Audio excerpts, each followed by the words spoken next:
ಪ್ರೀತಿಯ ವಿದ್ಯಾರ್ಥಿಗಳೇ, ನಿನ್ನೆ ದಿವಸ ನಾವು ಗುಣಿತಾಕ್ಷರಗಳ ಬಗ್ಗೆ ಅಭ್ಯಾಸ ಮಾಡ್ತಾ ಇದ್ವಿ.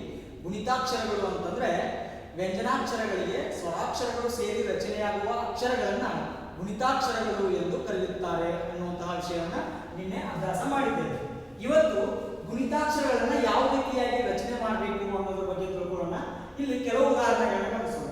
ನಿನ್ನೆ ನಾವು ಸ್ವರಾಕ್ಷರಗಳ ಸ್ವರ ಚಿಹ್ನೆಗಳ ಬಗ್ಗೆನೂ ತಿಳ್ಕೊಂಡಿದ್ದೀವಿ.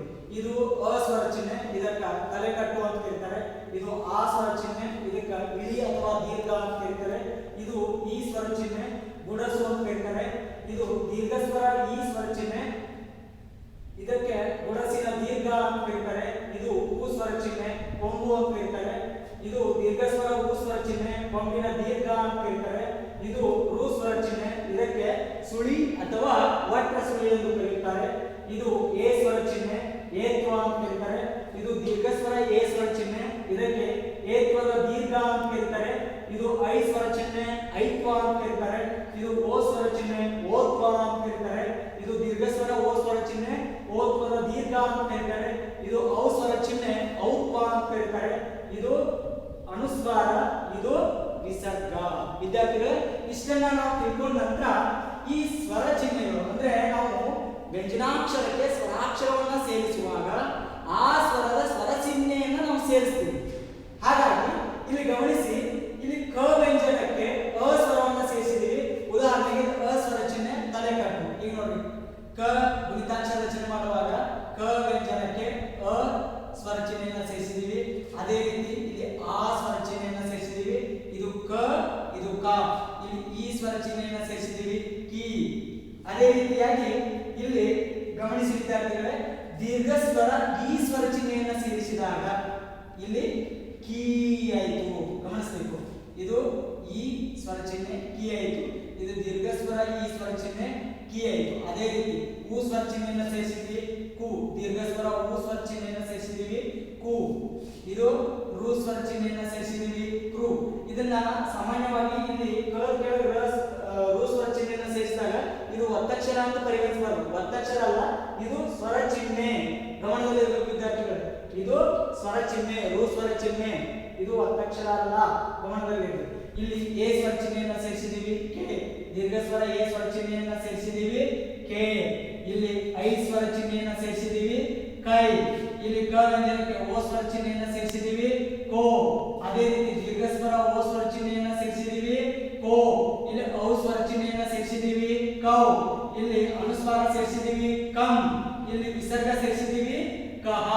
ಅದೇ ರೀತಿಯಾಗಿ ಇಲ್ಲಿ ಲ ವ್ಯಂಜನಾಕ್ಷರಕ್ಕೆ ಎಲ್ಲಾ ಸ್ವರಗಳನ್ನು ಅನುಕ್ರಮವಾಗಿ ಸೇರಿಸ್ತಾ ಹೋದಾಗ ಇಲ್ಲಿ ಗುಣಿತಾಕ್ಷರಗಳ ರಚನೆ ಆಗಿರೋದನ್ನ ಗಮನಿಸಬಹುದು. ಳ, ಳ, ಳಿ, ಳಿ, ಳು, ಳು, ಳು, ಳೆ, ಳೆ, ಲೈ, ಲೋ, ಲೋ, ಲೌ, ಳಂ, ಳಹ.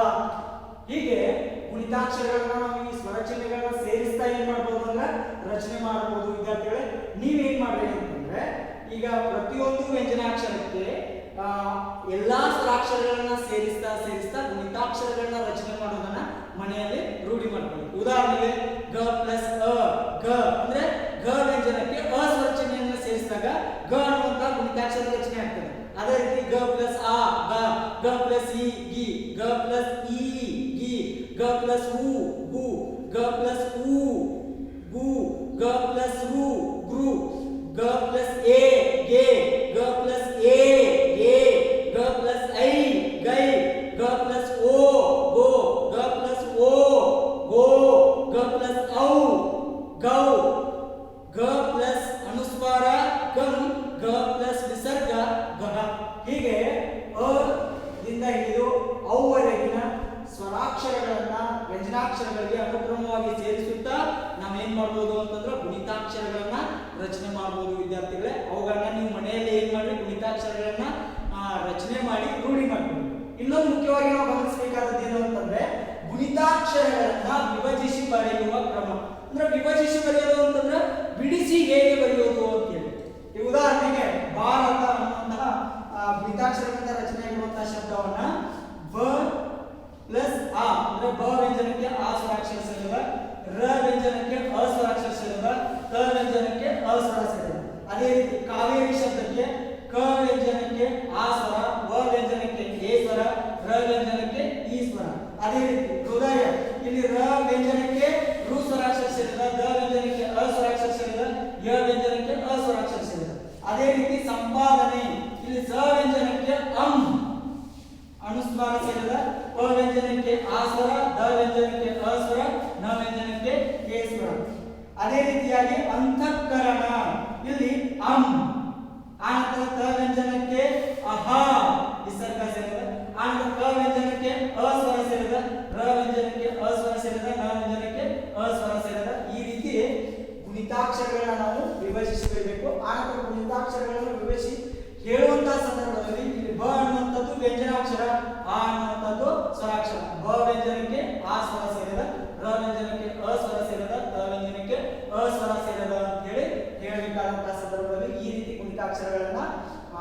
ವಿಭಜಿಸಿ ಹೇಳಬೇಕು. ಆನಂತರ ಇದು ಬಿಡಿಸಿ ಬರೆಯುವಂತಹ ಕ್ರಮ ತಮ್ಮೆಲ್ಲರ ಗಮನಕ್ಕೆ ಸರಿಯಾಗಿ ಮನೆಯಲ್ಲೇ ಅಭ್ಯಾಸ ಮಾಡಿ.